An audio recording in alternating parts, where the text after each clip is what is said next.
é o roteiro da minha fala. Vou começar falando um pouco da diferença entre habilidade bilíngue e competência tradutória, falar um pouquinho das competências tradutórias segundo parte, a competência tradutória em língua de sinais, a aquisição da competência tradutória e formação da inteligência educacional, integração educacional no ensino superior e a visão do professor universitário com aulas interpretadas.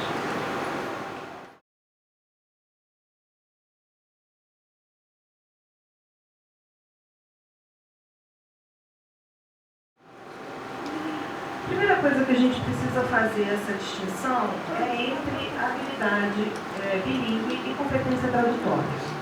A habilidade bilíngue é a capacidade de comunicação em duas línguas. Então, muitas pessoas têm habilidade bilíngue, né? Aprenderam duas línguas, nasceram em famílias bilíngues e possuem essa habilidade bilíngue, às vezes, desde a infância. Uma coisa muito diferente é a competência tradutória, por ser um saber especializado. E porque essa competência tradutória ela é adquirida. E essa é a grande diferença entre ter uma habilidade bilíngue e ter uma competência tradutória.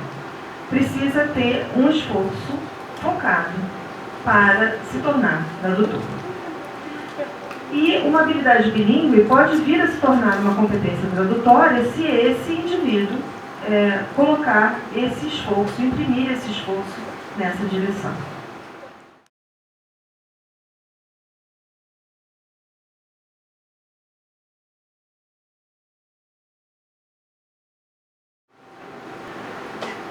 A gente pode começar dizendo o que uma competência tradutória não é, até chegar a uma definição do que ela é, né?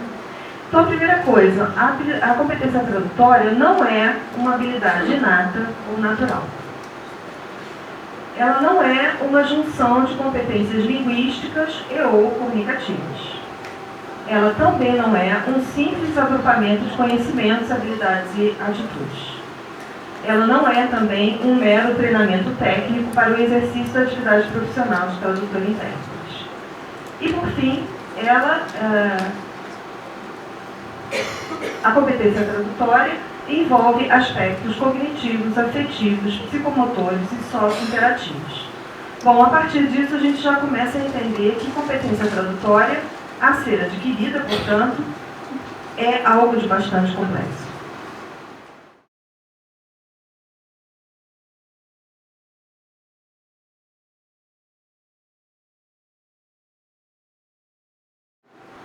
As competências tradutórias vêm sendo estudadas por vários teóricos há muito tempo. Eu, por uma questão de tempo, né, eu não teria todo o tempo do mundo aqui para ficar dando aula sobre competência tradutória, eu resolvi escolher uma vertente, que hoje é a vertente e o grupo que tem maior visibilidade e, digamos assim, é o grupo que produz uma pesquisa que vem sendo mais discutida. Esse grupo se chama Grupo PAT, de Processo de Aquisição de Competência Tradutória e Avaliação, sediado na Universidade Autônoma de Barcelona, cuja pesquisadora principal é Amparo Hurtado Albino. E eles trabalham em três frentes principais. A primeira das competências tradutórias, a segunda das tecnologias de informação e comunicação voltadas para a tradução e, por fim, a didática da tradução. E isso é bastante interessante, porque não é uma pesquisa sobre competências simplesmente para delinear as competências, mas sim para criar programas de ensino de tradução, né, baseados em competências.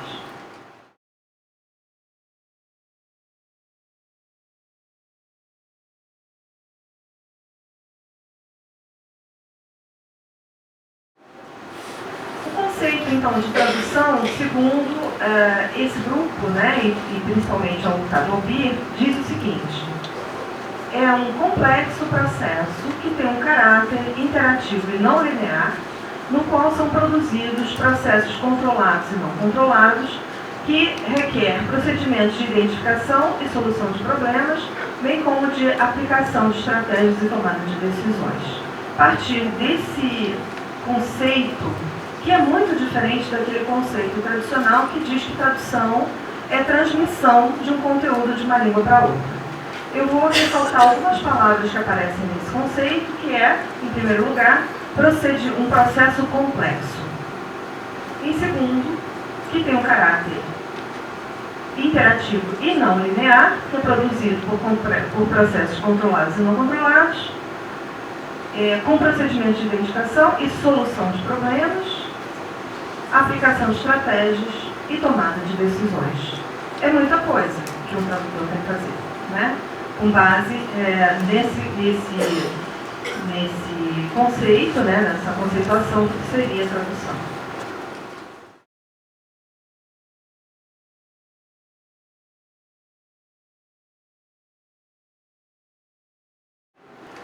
Bom, a competência tradutória, então, é um conhecimento especializado integrado por 3 saberes. Um conhecimento declarativo, que é adquirido pela exposição por via teórica, e daí a gente explica por que ter teoria numa formação de tradutores, né? Por que a formação de tradutores não pode ser só prática, né? Não pode ser só laboratório, não pode ser só o saber fazer, né?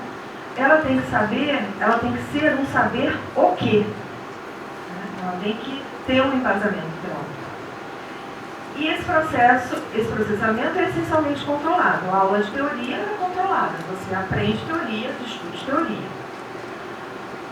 O segundo conhecimento é o conhecimento operacional, que é adquirido na prática e é internalizado. Esse é o saber como, né? Então, se a gente pensa num conteúdo programático de um curso de formação, como o nosso aqui, do Letras Libras, né, bacharelado, você tem aulas de teoria, você tem aulas de laboratório, né? Então, seria o conhecimento declarativo e o conhecimento operacional. Mas não para por aí, né? Você tem um terceiro conhecimento, que seria o conhecimento explicativo, que identifica e evidencia o saber teórico. Então, numa formação em nível universitário, a gente precisa formar o aluno para que justifique suas escolhas tradutórias com base em teoria. Então, se perguntado por que traduziu isso por aquilo, o tradutor deve saber se explicar. E deve saber se explicar não só baseado na prática internalizada, mas também na teoria. Então, dá para perceber que são 3 tipos de conhecimento que interagem.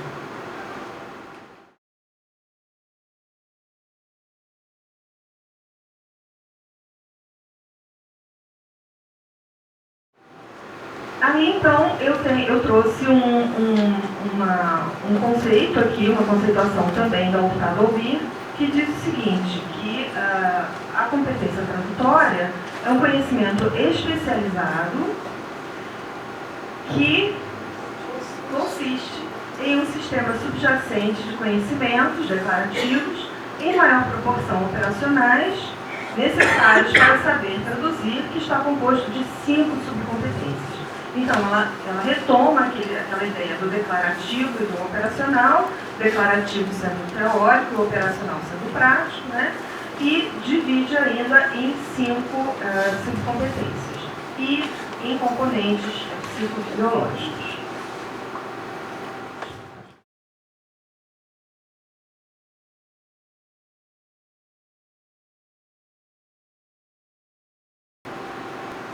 Então, estão aí as subcompetências, né? Então, a competência tradutória estaria dividida em 5 subcompetências e em componentes que estão aqui no final. Ela diz que esse é um modelo componencial, não basta simplesmente só somar uma subcompetência somada a outra, somada a outra, somada a outra. Ela é uma interação de todas elas, né? No momento em que o tradutor traduz e o intérprete interpreta, ele vai acionar de forma orgânica todas essas subcompetências. Bom, então, quais seriam elas? Primeira, subcompetência bilíngue é a mais óbvia, né? Todo tradutor, todo intérprete tem que conhecer 2 línguas.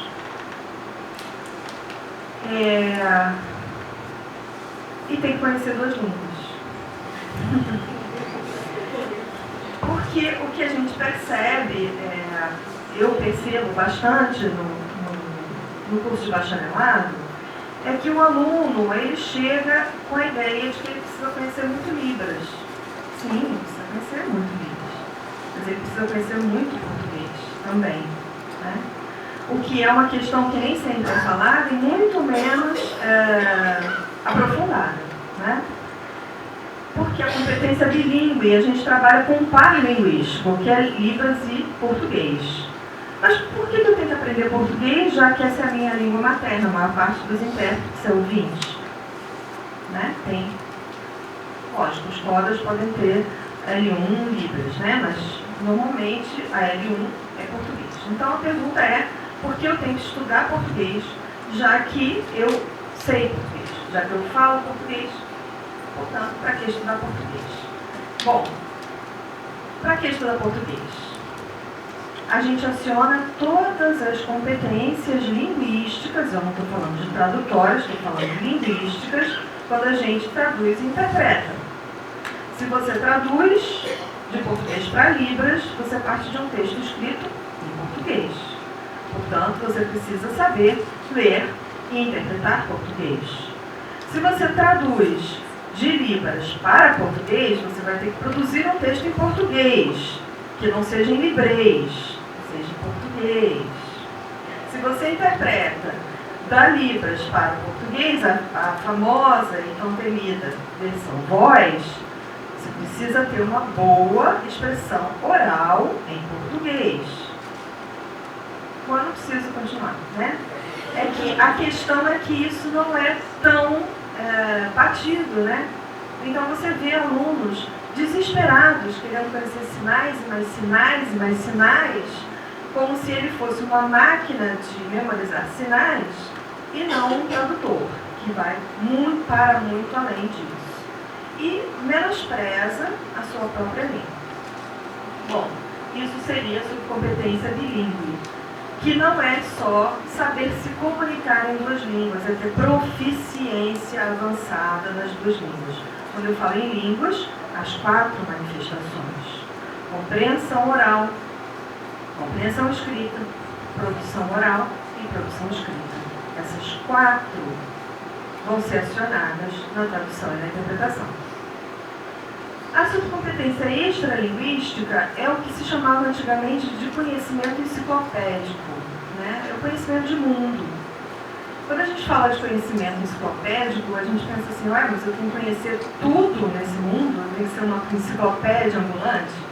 Não é exatamente isso, né? O conhecimento enciclopédico é aquela curiosidade por todos os assuntos, né? Como tradutor e intérprete, você não vai só traduzir e interpretar aquilo que lhe interessa. Aliás, você vai traduzir e interpretar muito mais o que não lhe interessa do que o que lhe interessa. E você precisa ter essa curiosidade natural por todos os assuntos, né? A Heloísa Barbosa, uma professora daqui da UFRJ, dizia que existem 2 qualidades no bom tradutor. A primeira é ser um curioso. Tem que ser curioso, né? Tem que ser curioso e tem que gostar até daquilo que não gosta. Tem que gostar, aprender a gostar, até mesmo daquilo que naturalmente ele não gosta. E, em segundo lugar, tem que gostar de fazer pesquisa. Se você não for curioso e não gostar de fazer pesquisa, é meio assim, a pergunta é o que você vai fazer na área de tradução e interpretação. Porque, por mais que você queira conhecer todos os assuntos do mundo, você não vai conseguir conhecê-los, né? Então, você tem que saber e gostar de pesquisar aquilo que você não conhece. Então, é mais ou menos isso a competência extralinguística. É o conhecimento do mundo, é conhecer tudo, ou querer conhecer tudo. E também o conhecimento especializado em certas áreas. Então, se eu quero ser um tradutor ou um intérprete especializado em medicina, por exemplo, eu vou ter que ter um conhecimento especializado nessa área. A subcompetência sobre conhecimento sobre a tradução é saber sobre o campo da tradução. É saber sobre o mercado de trabalho, é saber sobre tudo que envolve tradução e interpretação.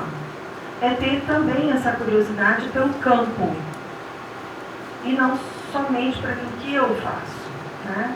Então, todo tradutor e intérprete tem que ser um curioso da tradução e da interpretação, em todas as suas manifestações. É saber se posicionar também diante de clientes, outros tradutores, outros intérpretes. É um estar no mundo como profissional. Isso aqui, essa terceira subcompetência, é a mais difícil de adquirir na universidade, porque implica em trabalho de campo, em trabalho no campo, em trabalho profissional, né? Os clientes e os contratantes de interpretação e de tradução dizem que é essa terceira aqui que os alunos formados na universidade vão entrar no mercado de trabalho com digamos, com menos conhecimento. Ele vai adquirir mais no mercado de trabalho, mas ele precisa ter, né?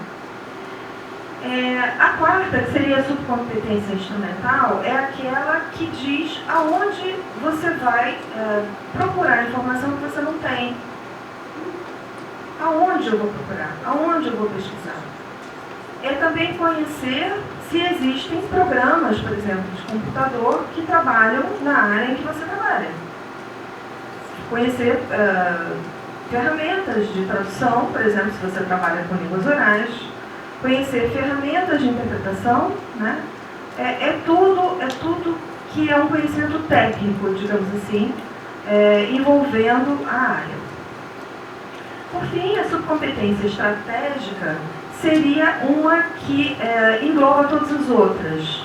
É saber conhecer estratégias e procedimentos e saber usá-los na hora certa, para obter um resultado desejado.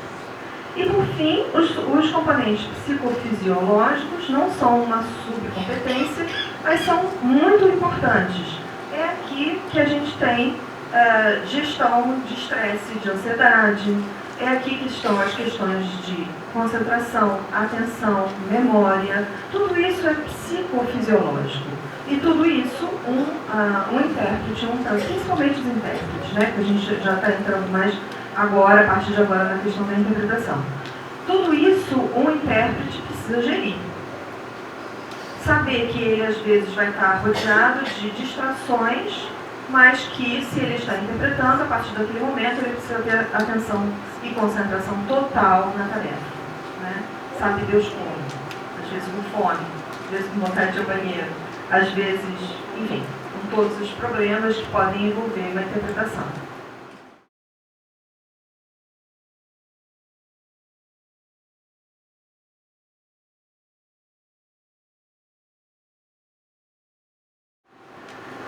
Bom, a competência tradutória em línguas de sinais, ela vem sendo pesquisada, não especificamente pelo próprio Grupo PACT, mas por alguns pesquisadores brasileiros, especialmente da UFSC e da UFMG, que vem pensando como as subcompetências e a competência tradutória, de modo geral, poderiam se aplicar às línguas de sinais.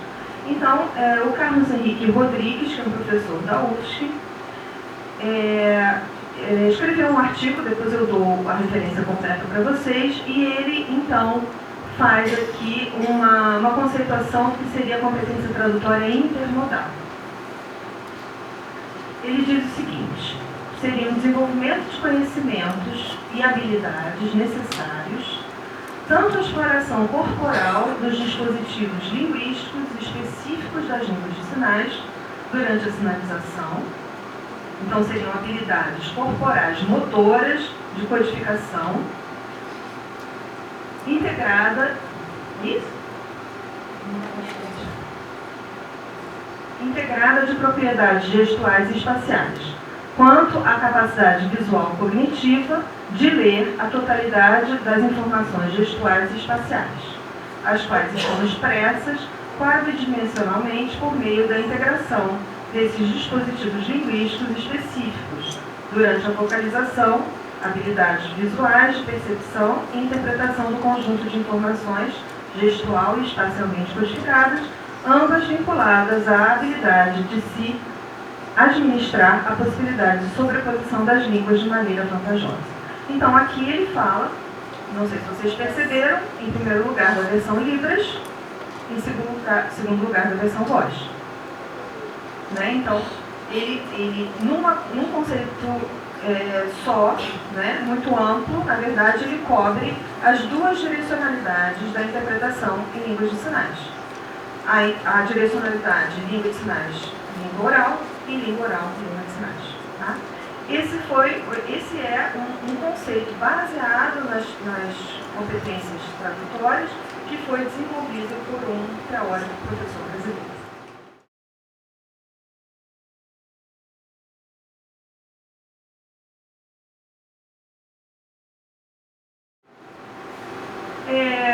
Como é que eu então faço essa aquisição da competência tradutória? Né?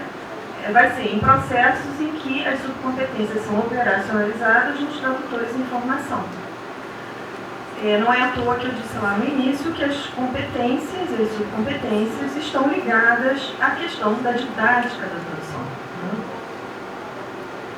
E a didática da tradução ela é baseada numa teoria cognitivo-construtivista em que o aluno é tido como protagonista e o professor como facilitador. E a formação de tradutores e o desenho curricular tem base no desenvolvimento de competências no enfoque por tarefas.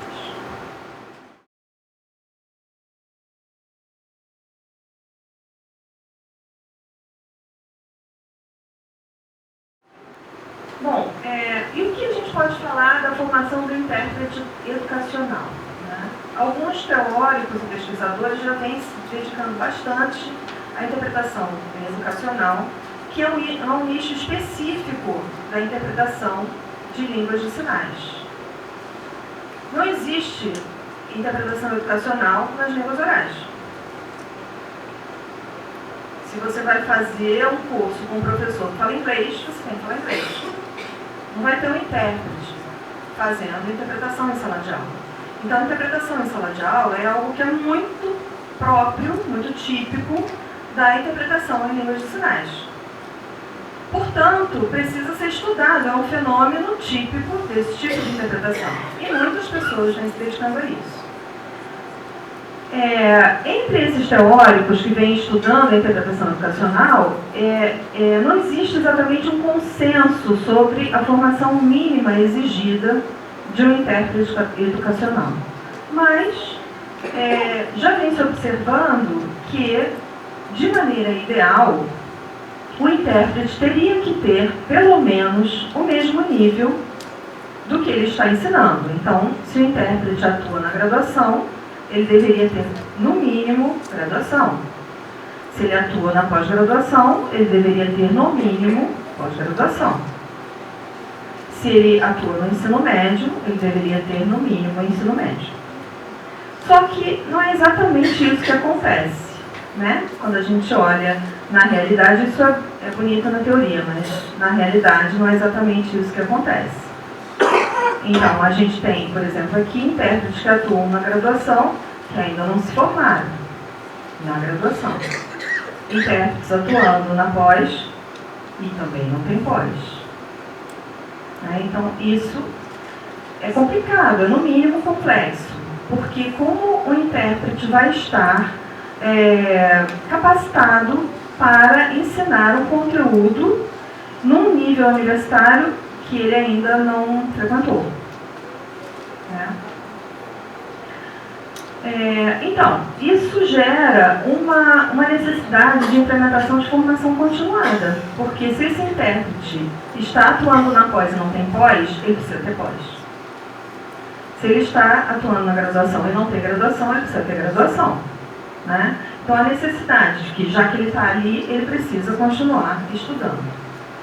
E uma necessidade de aquisição de conhecimento sobre educação. Se ele é intérprete educacional, ele precisa conhecer a área da educação. Ele precisa conhecer os estudos da tradução, os estudos da interpretação, voltados para línguas de sinais. E também a interpretação educacional. E eu até, aqui é uma contribuição minha, que eu acho que o intérprete educacional, ele deve ter ou desenvolver uma competência socio-interacional específica, porque afinal de contas ele vai atuar num local de interação complexa entre professor, intérprete, alunos ouvintes e alunos surdos. Ele precisa aprender a interagir. Aquela ideia de intérprete que só interpreta, que eu escuto a beça, né? Eu só interpreto. Chego lá, interpreto e vou embora. Eu só interpreto. Não é possível só interpretar, gente. Isso não existe. Então, vamos parar com essa história, né? De que o intérprete só interpreta. O intérprete em sala de aula, ele co-constrói conhecimento. E ele precisa estar ciente disso. E ele precisa negociar papéis. E ele precisa negociar funções. Com quem? Com o professor e com os alunos.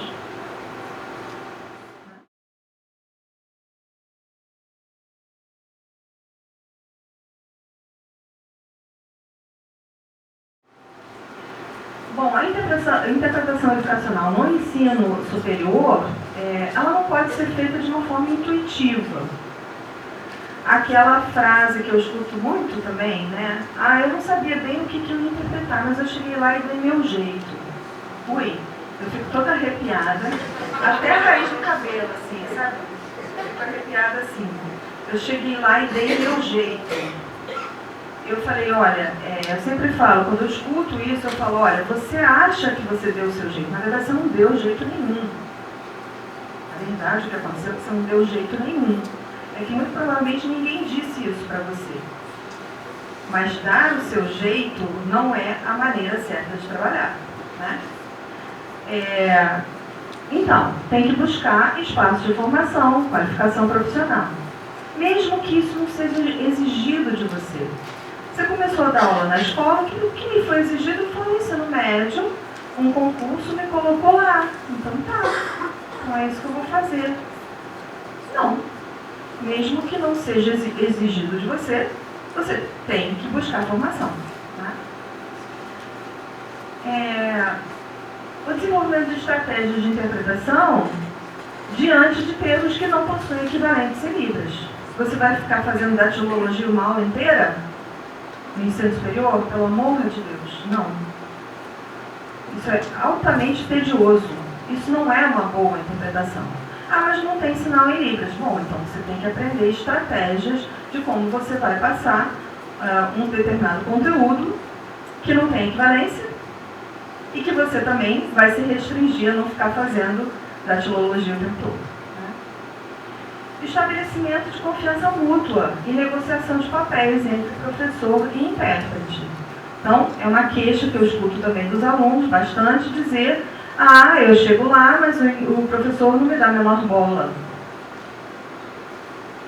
O professor não me dá a menor bola, ele acha que eu estou ali para cuidar do surdo e pronto. Está faltando interação, está faltando diálogo, está faltando negociação nesse tipo de situação, né? E a passagem da função de mediador, mediador também, eu acho essa palavra horrorosa. Que mediador para mim é aquele que fica no meio, aquele que atrapalha, né? Alguma coisa está no meio do seu caminho, ele atrapalha. Então eu odeio essa ideia de mediador, né?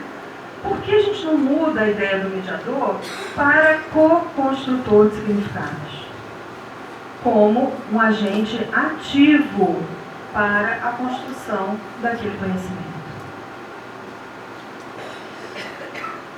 E principalmente de conceitos teóricos abstratos. A gente já está falando agora da interpretação educacional no ensino superior, em que você vai ter que acionar conceitos muito abstratos. E que às vezes são difíceis de entender. Se são difíceis de entender para um ouvinte, são difíceis de entender para o surdo. Então, como atuar nesse espaço?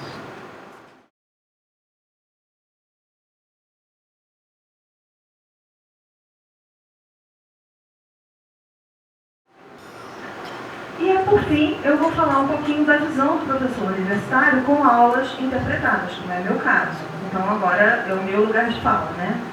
O professor é ouvinte, que não tem proficiência em Libras e que tem suas aulas todas interpretadas. Primeiro que eu te tivesse conhecimento bastante de Libras para dar aula em Libras, eu não gostaria de prescindir da presença do intérprete nas minhas aulas. Afinal, eu dou aula de estudos da tradução e de estudos da interpretação. E o intérprete, para mim, é exemplo de tudo que eu falo, né? Então, mesmo que eu tivesse proficiência o bastante para dar aula em Libras, eu ia esconder essa proficiência, não é o caso, tá? Não sei mesmo, mas ia esconder para ter o intérprete em sala de aula, que para mim é muito importante para essa co-construção de conhecimento, ter a figura do intérprete nas minhas aulas.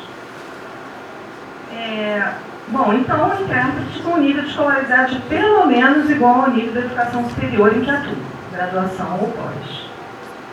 Maior empenho na preparação para as aulas, estudo do material específico e da área como um todo. Preparação para a aula não se resume em levantamento de sinais específicos. Vou repetir. Preparação para a aula não se resume em levantamento de sinais específicos. Precisa estudar o conteúdo. O que eu estou falando, gente, parece tão óbvio, mas pela minha experiência não é exatamente o que acontece em todos os espaços, em todos os lugares. Graças a Deus, os intérpretes que interpretam minhas aulas são bastante conscientes de que precisam se preparar bem para a aula e precisam estudar o conteúdo, mas não é sempre que eu vejo isso acontecendo, né? E o desenvolvimento de maior interação com o professor na preparação das aulas, na avaliação e no feedback após as aulas. Aquela ideia de que o intérprete entra na sala, interpreta e sai correndo depois da aula, eu não gostaria que isso acontecesse. Eu adoraria ter feedback dos intérpretes a respeito da minha própria aula, ou daquilo que eles estão percebendo que eu não vi. Porque o professor ele está preocupado com todos os alunos, né? Ele está preocupado com a interação com todos os alunos. E o intérprete sempre está mais ligado na interação com os alunos surdos. E nem sempre o professor dá conta de perceber todas as reações que estão acontecendo naquela sala de aula, né? Às vezes eu dou aula para o primeiro período com uma sala com 50 alunos, entre surdos e ouvintes. Muito difícil estar prestando atenção em cada aluno dentro daquela sala de aula.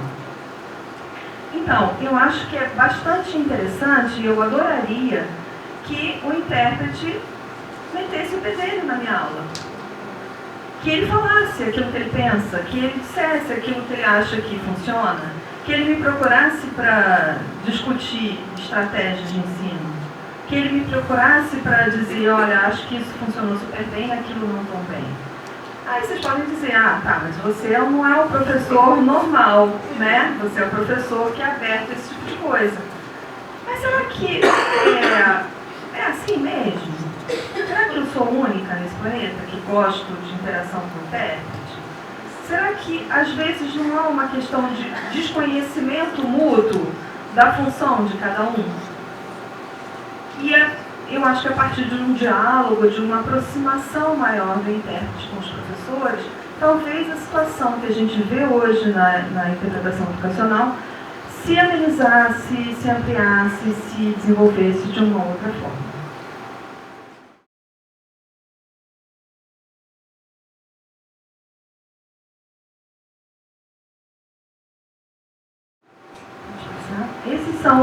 Essas são as minhas referências. Então, além da Hurtado Albir aqui, eu trago 3 referências de pesquisadores brasileiros que falam de competências em tradução. O primeiro é o Carlos Henrique Rodrigues. Aqui, Kelly Silva e Maria Lúcia Vasconcelos, sobre a formação do intérprete educacional.